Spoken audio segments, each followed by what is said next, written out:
Bonjour Elisa, Bonjour à tous. bienvenue sur la chaîne YouTube CB Elisa. Dans cette vidéo, nous allons aborder les développements pour la leçon fonction logarithme. Alors, premier développement, on a vu que logarithme et exponentielle sont deux fonctions réciproques. Eh bien, on va montrer que les courbes représentatives des fonctions ln et exponentielle sont symétriques par rapport à la droite d'équation y égale à x. Par définition, le symétrique du point de coordonnées AB par rapport à la droite d'équation y égale à x est le point de coordonnées BA. On inverse la place de l'abscisse et de l'ordonnée. À présent, on considère le point de coordonnées A ln de A avec A strictement positif sur la courbe représentative de la fonction ln. Son symétrique est le point ln de A, A. Ce point est bien sur la courbe représentative de la fonction exponentielle.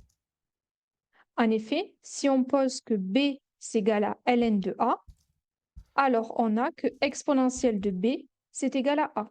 Réciproquement, maintenant on va considérer le point de coordonnées A exponentielle A, avec A un nombre réel sur la courbe représentative de la fonction exponentielle.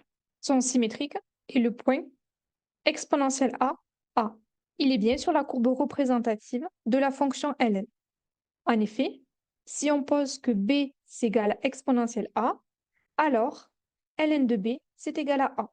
Deuxième développement, on va montrer que la fonction ln est dérivable sur l'intervalle 0 plus infini ouvert et pour tout réel x strictement positif, la dérivée de ln de x est égale à 1 sur x. On rappelle que la fonction exponentielle est dérivable et strictement croissante sur R, puisque sa dérivée ne s'annule pas, car pour tout réel x, exponentielle x, c'est strictement positif. La fonction ln est définie comme la fonction réciproque de la fonction exponentielle. On peut alors appliquer le théorème de dérivabilité des fonctions réciproques et affirmer que la fonction ln est dérivable sur l'intervalle ouvert 0 plus l'infini. On considère la fonction f définie sur l'intervalle ouvert 0 plus l'infini par f de x égale exponentielle de ln de x. Pour tout x strictement positif, on a que exponentielle de ln de x, c'est égal à x. Ainsi, pour tout x strictement positif, f de x est égal à x. F est donc dérivable sur l'intervalle ouvert 0 plus l'infini. D'une part, on va s'intéresser à la dérivée de la fonction f. f' de x, c'est égal à exponentielle de ln de x prime. Donc, on reconnaît la forme exponentielle u qui, quand je le dérive, donne u' exponentielle u. Donc là, on va devoir dériver le ln de x et on réécrit exponentielle de ln de x. On obtient alors ln' de x exponentielle de ln de x. Mais exponentielle de ln de x, on a vu précédemment que c'est égal à x, d'où on obtient que f' de x, c'est égal à x ln' de x. D'autre part, comme f de x est égal à x, si on dérive la fonction f, on a que f' de x est égal à 1. On a alors l'égalité suivante, que x ln' de x est égal à 1. Et donc, ln' de x, c'est égal à 1 sur x. Alors, dans un troisième développement, on va démontrer la croissance comparée pour les fonctions logarithmes.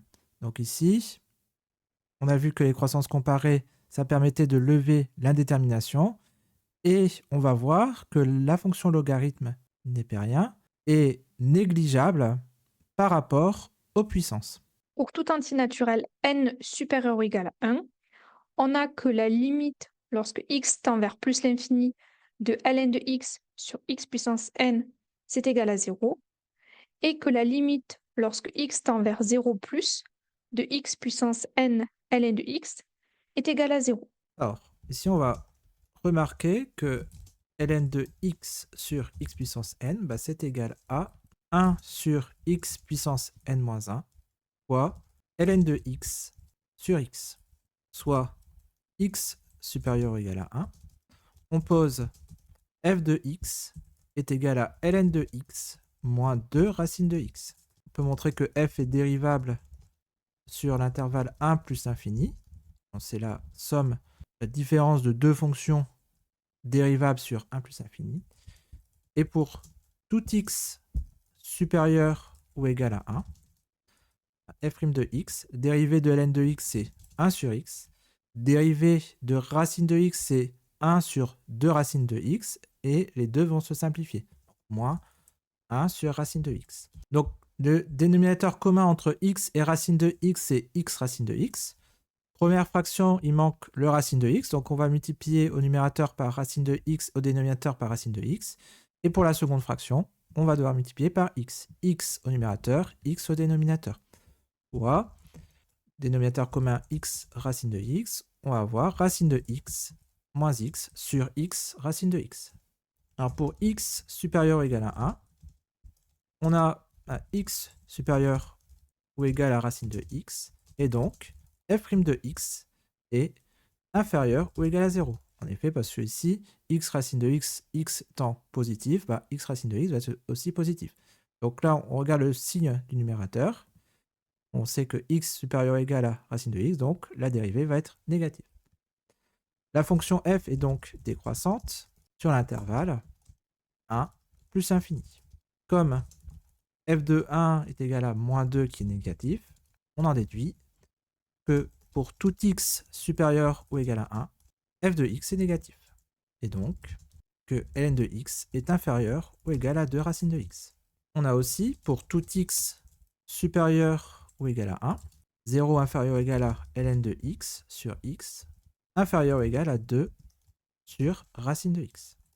De plus, limite quand x tend vers plus infini de 2 racines de x, eh bien ça va être égal à 0. Seul terme qui compte dans la limite, c'est la racine de x, c'est au dénominateur. Donc comme x tend vers plus infini, racine de x va tendre vers plus infini, et comme on est au dénominateur, ça va tendre vers 0. Donc d'après le théorème des gendarmes, limite quand x tend vers plus infini de ln de x sur x, eh bien ça va être égal à 0. Aussi, limite quand x tend vers plus infini de 1 sur x puissance n-1 va être égal à 0. Donc, par propriété des limites, on a limite quand x tend vers plus infini de 1 sur x puissance n-1 fois ln de x sur x, et bien ça va être égal à 0. Conclusion, limite quand x tend vers plus infini de ln de x sur x puissance n, bah, ça va être égal à 0. Alors maintenant, pour la seconde limite à démontrer, bah, x puissance n ln de x, bah, c'est égal à x puissance n-1 fois x fois ln de x. On pose grand X est égal à 1 sur x. Donc si x tend vers 0 plus, alors grand X il va tendre vers plus infini. On a alors limite quand x tend vers 0 plus de x ln de x, bah, ça va être égal à limite quand grand X tend vers plus infini de 1 sur grand X, facteur de ln de 1 sur grand X. Et ça, c'est égal à limite quand grand X tend vers plus infini de moins ln de x sur grand X, soit 0. Aussi, limite quand x tend vers 0 plus de x puissance n-1 égale à 0, et donc par propriété des limites, on a limite quand x tend vers 0 plus de x puissance n-1 fois x fois ln de x est égal à 0. Conclusion, limite quand x tend vers 0 plus de x puissance n ln de x est égal à 0. Dans un quatrième, le développement, on va aborder une application dans le thème de l'économie des fonctions logarithmes. Alors, soit f, la fonction définie sur l'intervalle 0 plus infini, par f de x égale ln de x plus 1 moins x. Première question. Étudier le sens de variation de la fonction f. Alors, on va calculer la dérivée de la fonction f. Alors, ici, on voit c'est la différence de deux fonctions, donc dérivable sur 0 plus infini, ln de x plus 1 moins x. Alors, dérivée de ln de x plus 1. ln de u avec u de x est égal à x plus 1. Dérivée de u, u', ça va être 1. Donc ici, on va avoir u' sur u. Donc f' de x, elle va être égale à 1 donc U' sur U, x plus 1. La dérivée de moins x, ça va faire moins 1. On met tout au même dénominateur. 1 sur x plus 1 moins x plus 1 sur x plus 1. On va rassembler les deux fractions. X plus 1 au dénominateur et 1 moins, entre parenthèses, x plus 1. On va avoir moins x moins 1. Donc 1 moins x moins 1, donc on aura moins x sur x plus 1. Alors, comme x est supérieur ou égal à 0, bah, x plus 1 il va être supérieur ou égal à 0. Donc, f' de x est du signe de moins x. Or, bah, comme x est supérieur ou égal à 0, bah, le signe de moins x c'est négatif. La fonction f, donc ça c'est vrai pour tout x appartenant à 0 plus infini. La fonction f est donc décroissante sur l'intervalle 0 plus infini. Alors, maintenant, on va en déduire que pour tout réel x positif ou nul, f de x est inférieur ou égal à 0. Bon, on utilise que la fonction f est décroissante sur l'intervalle 0 plus infini. Bah, on a que pour tout x supérieur ou égal à 0, bah, f de x est inférieur ou égal à f de 0. Or, f de 0, bah, c'est égal à ln de, donc 0 plus 1, ça fait 1, moins 0. ln de 1, ça fait 0, 0 moins 0, 0. Donc, f de x est inférieur ou égal à 0, pour tout x supérieur ou égal à 0. Maintenant, on va démontrer que pour tout réel x positif ou nul, f de x est inférieur ou égal à x au carré sur 2. On veut montrer que pour tout x supérieur ou égal à 0, f de x inférieur ou égal à x au carré sur 2. Alors, on pose pour tout x supérieur ou égal à 0, on va poser g de x est égal à ln de x plus 1 moins x au carré sur 2. Et en fait, on va montrer que la fonction g est négative. Comme ça, on aura une égalité à démontrer. On calcule la dérivée de la fonction g. Alors, donc dérivée, g' de x, bon bah ça va être comme f' de x, c'est 1 sur x plus 1 moins 1. On m'attend la dérivée de moins x carré sur 2. Dérivée de x carré, 2x, 2 sur 2, x. Donc il va rester x, moins x. 1 sur x plus 1, moins 1, moins x. Alors, on va mettre tout au même dénominateur, x plus 1. Donc, numérateur, ici, bah, ne changera pas. Ici, moins, on va multiplier par x plus 1, moins x plus 1. Et ici, on multiplie x par x plus 1. Donc, avec le dénominateur x plus 1. Donc, ici, on va avoir moins x facteur de x plus 1. On développe. Donc, dénominateur toujours x plus 1. Alors, on développe, ça va faire 1 moins x moins 1 moins x fois x, x au carré, moins x. Soit, donc dénominateur x plus 1, donc 1 moins 1, 0, moins x, on va avoir moins 2x, et moins x au carré. Donc, on factorise par x, moins x, facteur de x plus 2 sur x plus 1. Comme x est supérieur ou égal à 0, à x plus 1 supérieur ou égal à 0, mais aussi x plus 2 supérieur ou égal à 0. Donc, g' de x est du signe de moins x, qui est négatif. Donc là, bah, pour tout x supérieur ou égal à 0. La fonction g est donc décroissante sur l'intervalle 0 plus infini. Donc, bah, comme on a dit précédemment, on a alors, pour tout x supérieur ou égal à 0, g de x inférieur ou égal à g de 0. Or, g de 0 est égal à ln de 1 moins 0 carré sur 2, ça va faire 0. Donc ça va faire g de 0 égal à 0. D'où, pour tout x supérieur ou égal à 0, g de x est inférieur ou égal à 0. Soit g de x, alors g de x inférieur à 0, ça va faire ln de x plus 1 moins x au carré sur 2, négatif. On déplace le moins x carré sur 2 de l'autre côté. On va avoir ln de x plus 1 moins x inférieur ou égal à x au carré sur 2. Et on remarque que ln de x plus 1 moins x, bah, c'était f de x. Donc f de x inférieur ou égal à x au carré sur 2. Donc voilà, on a démontré que pour tout x supérieur ou égal à 0, f de x est inférieur ou égal à x carré sur 2. Alors, on pouvait avoir une autre méthode. On pouvait dire que f de x était inférieur ou égal à 0. Donc ça, c'est d'après la question 4.1b. Et bah, on sait que x au carré sur 2, il va être positif pour tout x appartenant à l'intervalle 0 plus infini. Cela implique donc f de x inférieur ou égal à 0, inférieur ou égal à x au carré sur 2.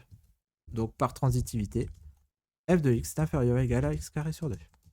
On va en déduire maintenant que pour tout réel x de l'intervalle ouvert 0, 0,14, x est une valeur approchée de ln de x plus 1 à 0,01 près. Alors on considère donc x compris entre 0 et 0,14, 0 et 0,14 exclus. La fonction carré est croissante sur les positives.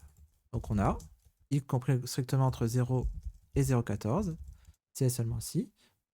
X au carré est inférieur ou égal à 0,14 au carré, soit x au carré inférieur ou égal à 0,0196. Maintenant, on va diviser par 2. X au carré sur 2 est inférieur à 0,0196 sur 2, soit x au carré sur 2 inférieur à 0,0098. Et ça, c'est bien inférieur à 0,01. Maintenant, on avait dit, or, d'après la question précédente, f de x est inférieur ou égal à x au carré sur 2. Et donc là, on a vu que x au carré sur 2, il est inférieur, soit f de x inférieur strict à 0,0098 ou 0,01. F de x étant égal à ln de x plus 1 moins x, l'écart entre ln de x plus 1 et x est inférieur à 0,01 pour tout x compris strictement entre 0 et 0,14. X est donc une valeur approchée de ln de x plus 1 à 10 moins 2 près. Un banquier explique la règle des 70 à un client. Si vous placez un capital sur un compte épargne dont le taux d'intérêt annuel est T%, alors votre capital aura doublé au bout de 70 sur T années. Par exemple, si vous placez un capital avec un taux d'intérêt annuel de 7%, il aura doublé dans 10 ans. Justifiez la règle des 70. Si un capital C est placé à un taux d'intérêt annuel de T%, la valeur future en tas du capital après n années est donnée par la formule de l'intérêt composé. Donc ici, en fait, on va avoir une augmentation successive de 1 plus t sur 100. Donc A est égal à C, facteur de 1 plus t sur 100 puissance n. Donc c'est n augmentations successives de t sur 100, de t%, donc le coefficient multiplicateur 1 plus t sur 100. On cherche le nombre d'années, n, pour que le capital double. C'est-à-dire A est égal à 2C. Donc on va récupérer la valeur de A en fonction de C. C, facteur de 1 plus t sur 100 puissance n, est égal à 2C. On va maintenant diviser par C. Donc on va avoir 1 plus t sur 100 puissance n est égal à 2.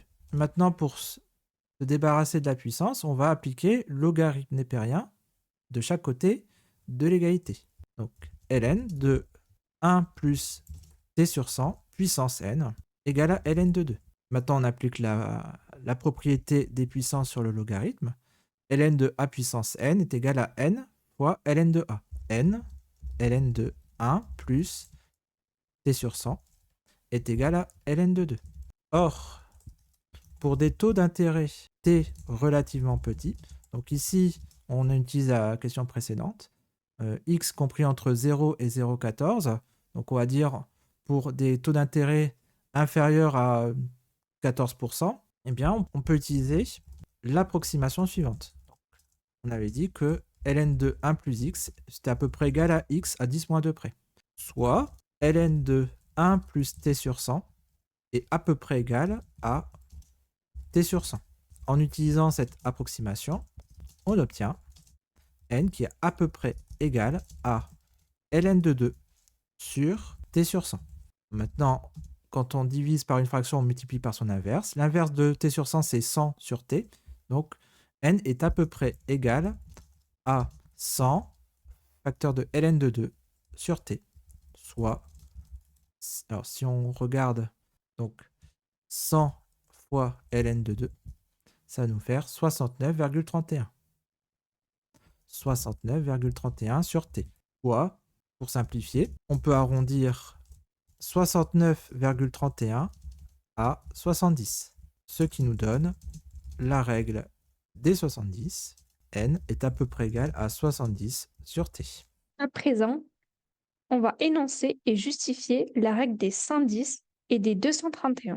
On pourrait refaire le même raisonnement que le 4.2, mais ici on va remarquer que 100 ln de x est égal à 110.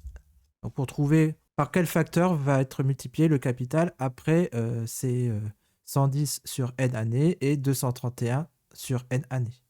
Donc là, on va résoudre l'équation 100 ln de x est égal à 110. Soit ln de x est égal à 110 sur 100. On applique la fonction réciproque du logarithme népérien, c'est-à-dire exponentielle. Exponentielle de ln de x à faire x est égal à exponentielle de 110 sur 100. On calcule une valeur approchée de exponentielle de 110 sur 100, exponentielle de 110 sur 100, ce qui va nous donner 3,00. Donc à peu près égal à 3,00. Donc la règle des 110 estime le temps nécessaire pour tripler un capital, pour le multiplier par 3. Et maintenant, on refait la même chose pour 231. Donc on va résoudre l'équation 100 ln de x est égal à 231. Si et seulement si ln de x est égal à 231 sur 100, soit x est égal à exponentielle de 231 sur 100. On calcule une valeur approchée de exponentielle de 231 sur 100, exponentielle de 231 sur 100, ce qui va nous donner 10,07. 10,07. Donc, à peu près égal à 10, la règle des 231 estime le temps nécessaire pour multiplier par 10 ou encore pour décupler un capital. Si vous voulez justifier soigneusement la règle des 110 et la règle des 231, vous pouvez remplacer dans le raisonnement précédent les valeurs 2, donc ici 2, 2, etc., alors, ln de 2, par 3, et ensuite par 10. Et vous trouverez n à peu près égal à 110 sur t pour tripler le capital, et pour décupler le capital, vous trouverez n à peu près égal à 231 sur t.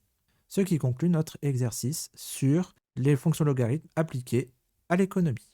Dans un dernier développement, nous allons nous intéresser à l'intensité sonore et les décibels, et on va voir comment cela est relié au logarithme décimal. Alors, intensité sonore et décibels.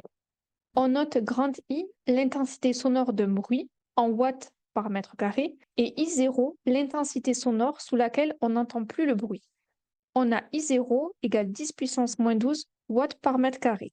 L'intensité du bruit émis lors d'une conversation normale est I indice C égale à 10 puissance moins 6 watts par mètre carré. Le seuil de la douleur, soit l'intensité au-delà de laquelle le bruit risque d'endommager le système auditif, est égal à I indice D qui vaut 10 watts par mètre carré. Pour comparer ces intensités, dont les ordres de grandeur sont très différents, on définit le niveau sonore. Grand L est égal à 10 log de I sur I0, exprimé en décibels, que l'on note dB, où log de x désigne le logarithme décimal de x, défini sur l'intervalle ouvert 0 plus l'infini par log de x égale ln de x sur ln de 10. Première question, on va calculer le niveau sonore correspondant aux intensités I0, IC et ID. Alors, dans cet exercice, on utilisera le fait que y est égal à log de x si et seulement si x est égal à 10 puissance y.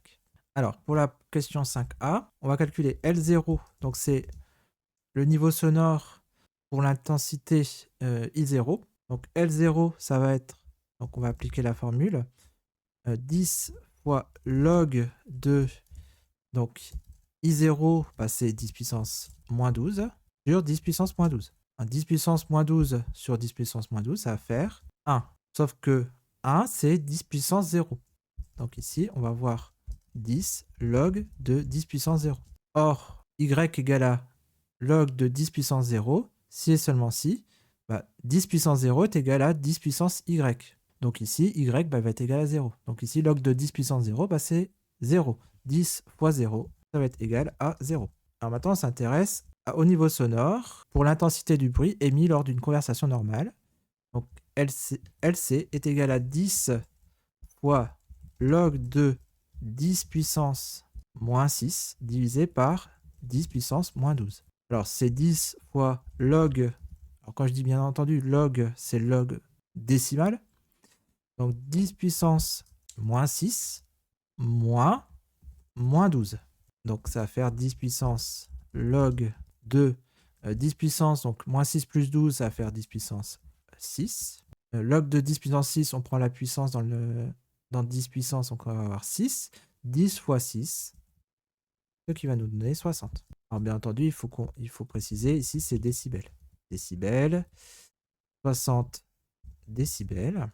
Et enfin, on va calculer le niveau sonore pour l'endommagement, donc l'intensité dans laquelle le bruit risque d'endommager le système auditif.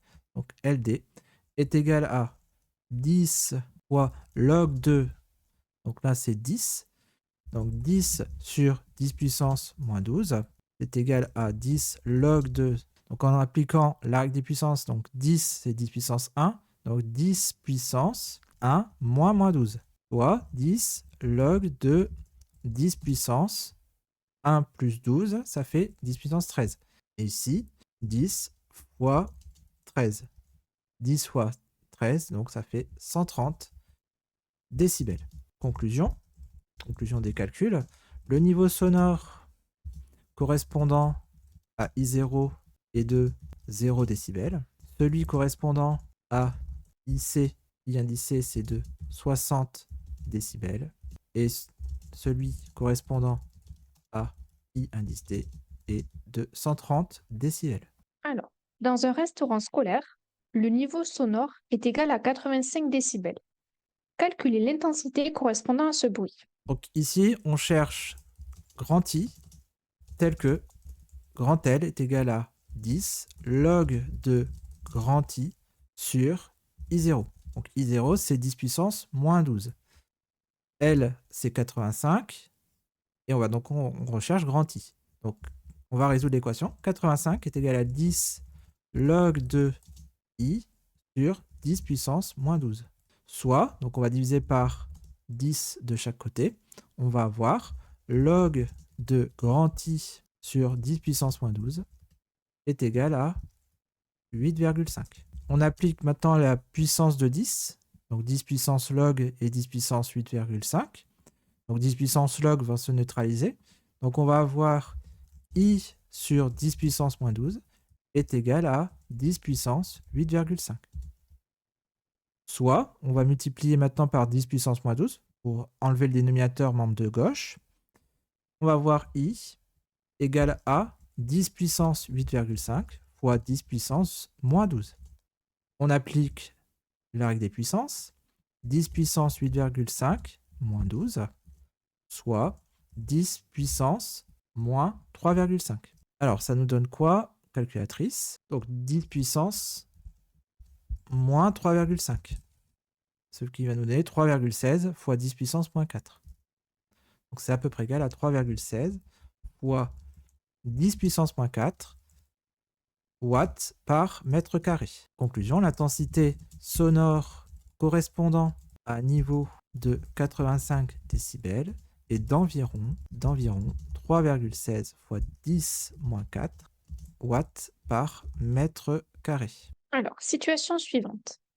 Lors d'un concert piano-voix, le niveau sonore du piano seul est mesuré à 72 décibels et celui du chant seul à 68 décibels. Sachant que les intensités de plusieurs sources s'additionnent, quel est le niveau sonore du concert? Alors, on va noter L indice P, respectivement I indice P, le niveau sonore, respectivement l'intensité sonore du piano seul. On a donc L indice P, c'est égal à 10 fois log décimal de I indice P sur 10 puissance moins 12, soit I indice P est égal à 10 puissance moins 12 fois 10 puissance 72 sur 10. Alors 72 sur 10, c'est 7,2.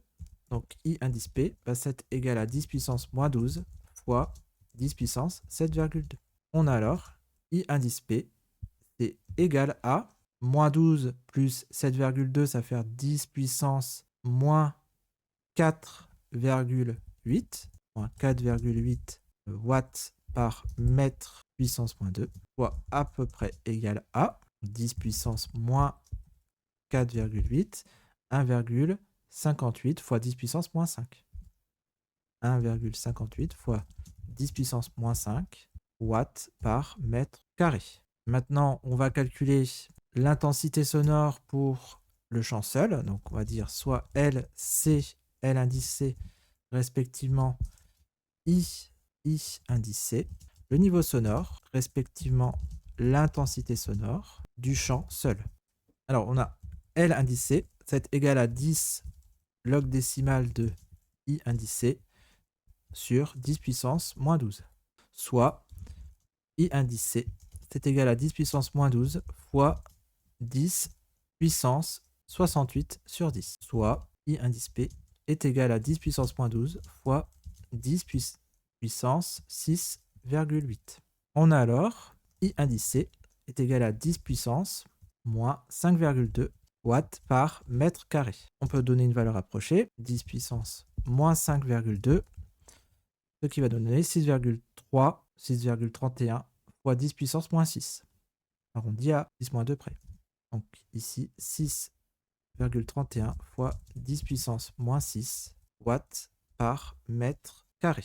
On additionne alors les intensités.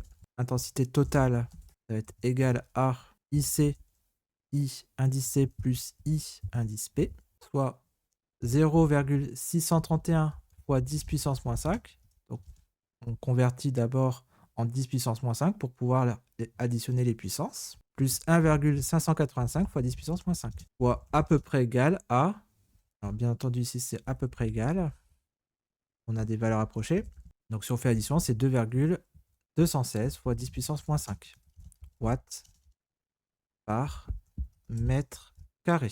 On convertit enfin l'intensité totale en niveau sonore. On a alors L total, donc niveau sonore total, égal à 10 log décimal de I indice total sur 10 puissance moins 12, soit 10 log de 2,216 fois 10 puissance moins 5 sur 10 puissance moins 12.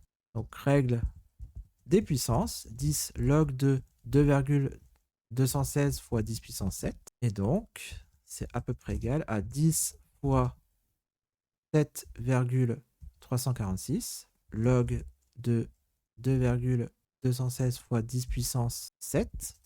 Donc, on arrondit à 10,3 près. Donc, le 5 est la quatrième décimale. Donc, on va l'arrondir à 6, 7,346.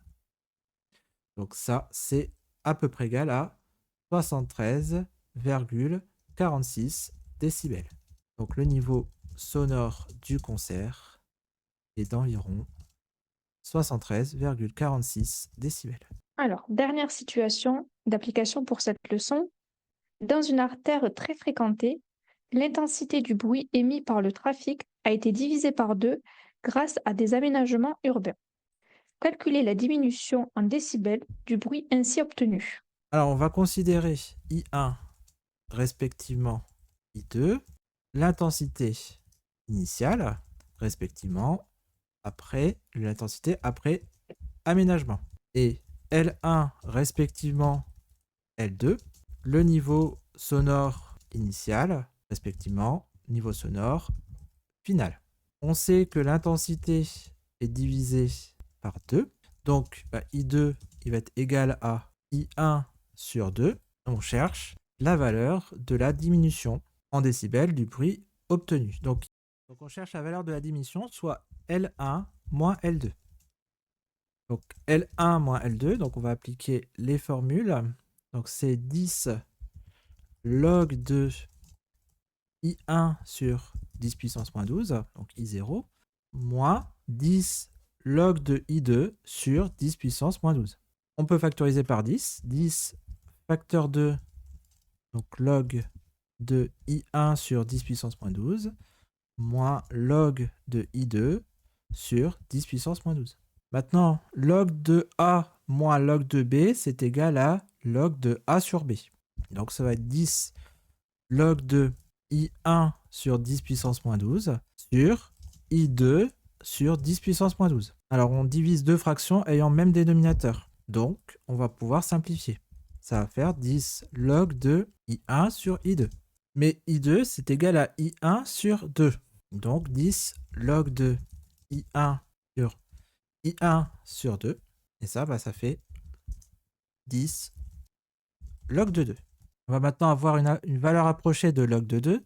Log de 2, c'est égal à 0,301.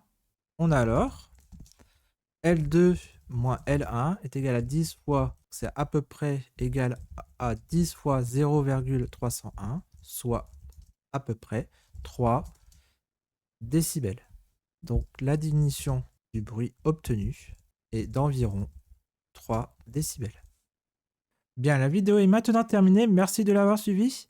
Un like, un abonnement ou un commentaire sont toujours les bienvenus. Vous pouvez aussi regarder les liens en bas de la description si vous voulez soutenir notre travail.